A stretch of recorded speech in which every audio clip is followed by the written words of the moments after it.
The crisis of credit, visualized. What is the credit crisis?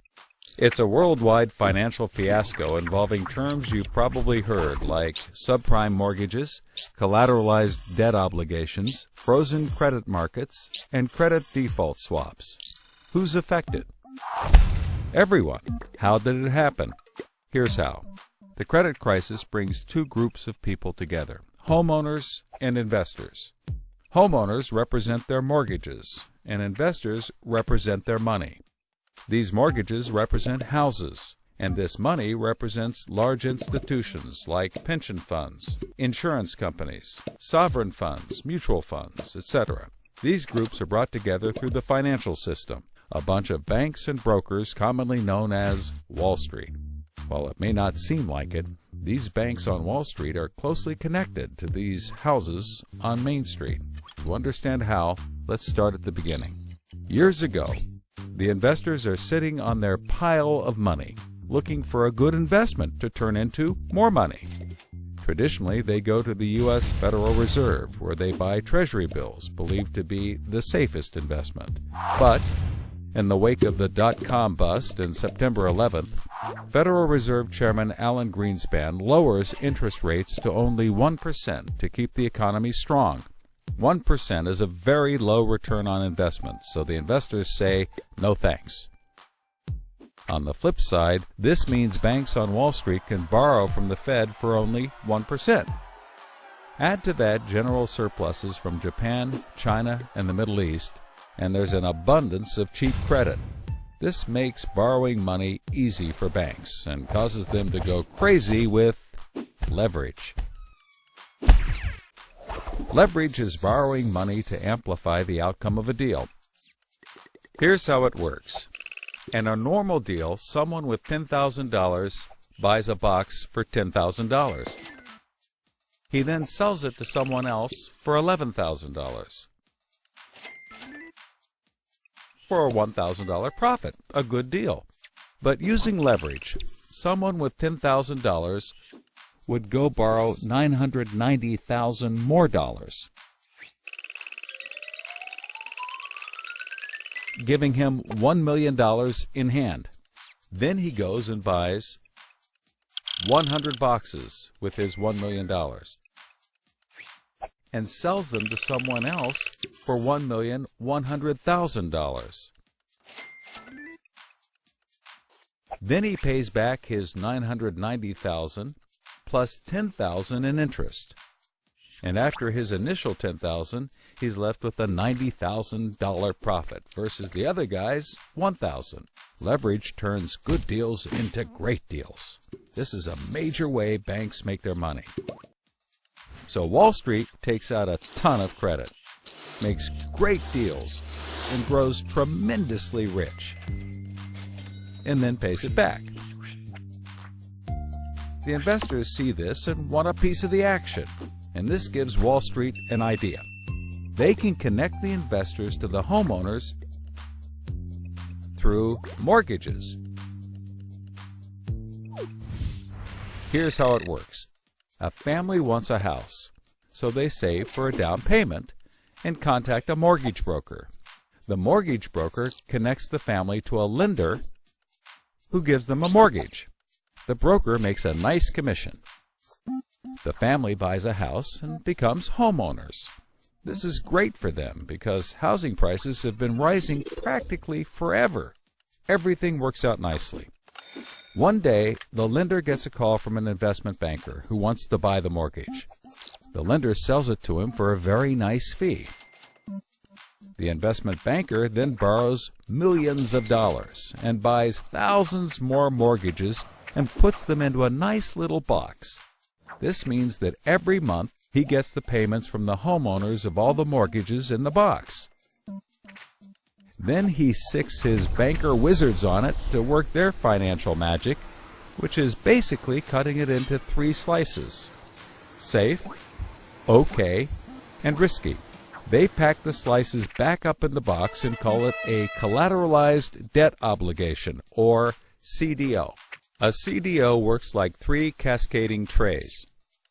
As money comes in, the top tray fills first, then spills over into the middle, and whatever is left into the bottom. The money comes from homeowners paying off their mortgages. If some owners don't pay and default on their mortgage, less money comes in, and the bottom tray may not get filled. This makes the bottom tray riskier, and the top tray safer. To compensate for the higher risk, the bottom tray receives a higher rate of return, while the top receives a lower, but still nice return. To make the top even safer, banks will insure it for a small fee, called a credit default swap. The banks do all of this work so that credit rating agencies will stamp the top slice as a safe, AAA rated investment, the highest, safest rating there is. The OK slice is BBB, still pretty good, and they don't bother to rate the risky slice. Because of the AAA rating, the investment banker can sell the safe slice to the investors who only want safe investments. He sells the OK slice to other bankers, and the risky slices to hedge funds and other risk takers. The investment banker makes millions. He then repays his loans. Finally, the investors have found a good investment for their money, much better than the 1% Treasury bills. They're so pleased they want more CDO slices. So the investment banker calls up the lender, wanting more mortgages. The lender calls up the broker for more homeowners, but the broker can't find anyone. Everyone that qualifies for a mortgage already has one, but they have an idea.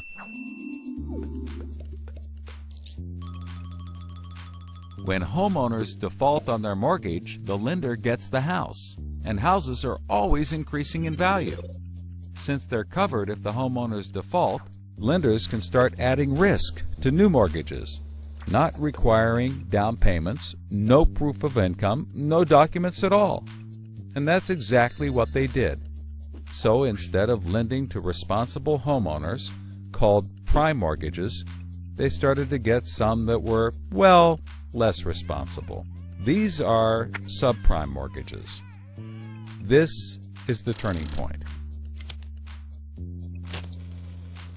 So, just like always, the mortgage broker connects the family with a lender and a mortgage, making his commission. The family buys a big house.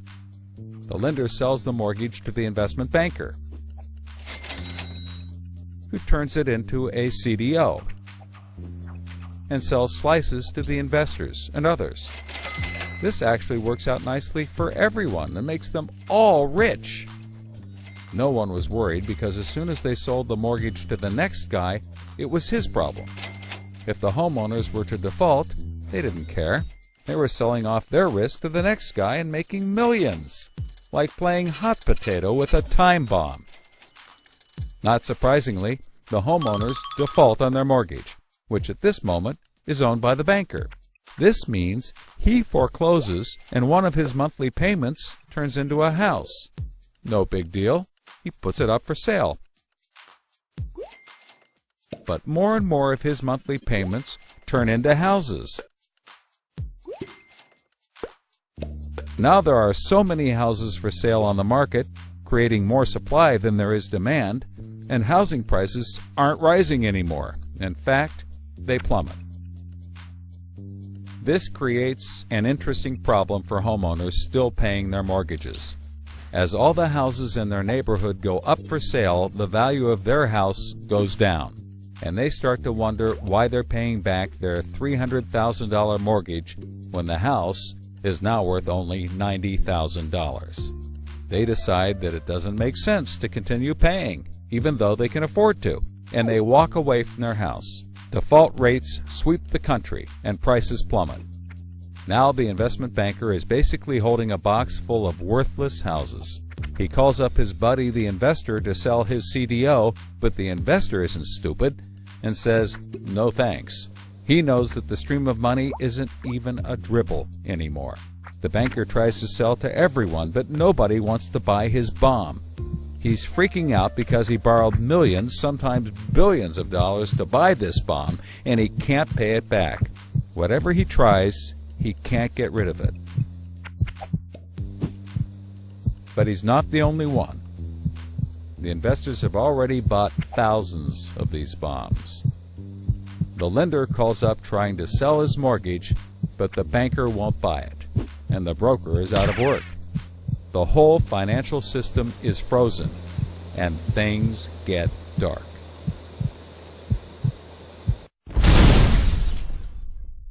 Everybody starts going bankrupt. But that's not all. The investor calls up the homeowner and tells him that his investments are worthless. And you can begin to see how the crisis flows in a cycle. Welcome to the crisis of credit.